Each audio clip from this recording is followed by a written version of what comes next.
I never expected the man I welcomed into my home like a son to be the person who would make me afraid to walk into my own garage. That afternoon, I was repairing my old car when my son-in-law, Marcus, came behind me and struck me during an argument. He looked at me with contempt and said, "You cannot even fix a car anymore.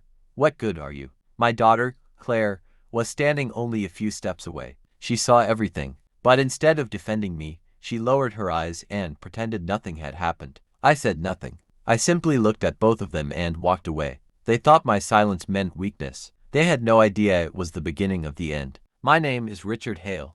I was 62, retired, and living in the house I had spent almost 30 years paying for. After my wife passed away, that house became painfully quiet. The only thing that kept me going was my daughter Claire. When she married Marcus, I welcomed him without hesitation.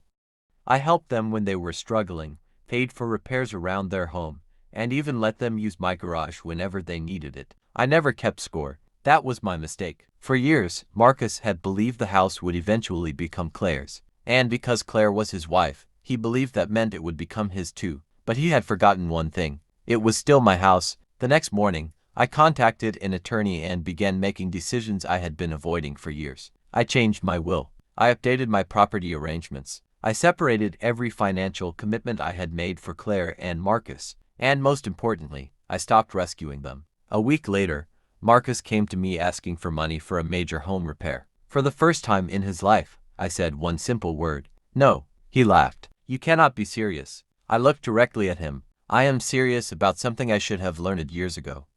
Helping family is love.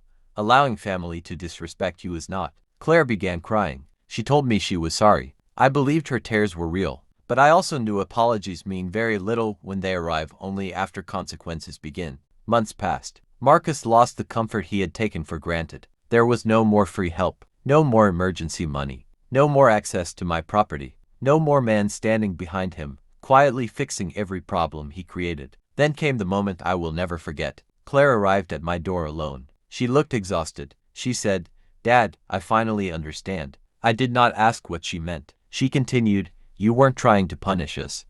You were trying to teach us that your love wasn't permission to hurt you." I opened the door wider. She stepped inside. I forgave my daughter, but I did not forget. And Marcus never received the second chance he expected. My revenge was never about destroying Marcus. It was about rebuilding the part of myself I had sacrificed for people who stopped respecting me. That was my mistake. Marcus slowly changed. He began treating my kindness like an obligation. He complained about my old car, criticized the way I maintained the house, and often reminded me that I was getting older. I tried to ignore it. Then one Saturday afternoon, while I was repairing my car, Marcus walked into the garage already angry. He started criticizing everything I was doing. I calmly told him, "Marcus, this is my garage.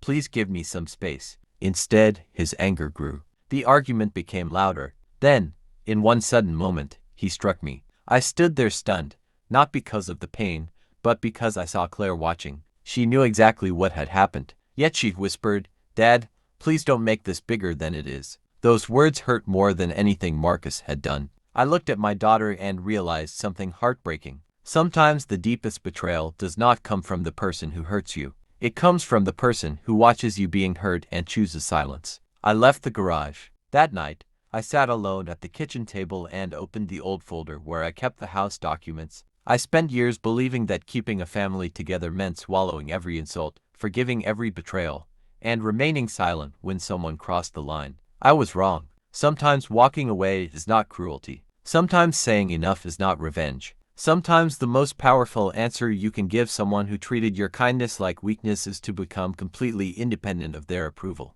The day Marcus raised his hand against me, he thought he had shown me how powerless I was. He was wrong. That was the day I finally remembered my worth. And when I closed the garage door for the last time, I did not feel like I had lost a family. I felt like I had finally stopped losing myself. YouTube Publishing Paka.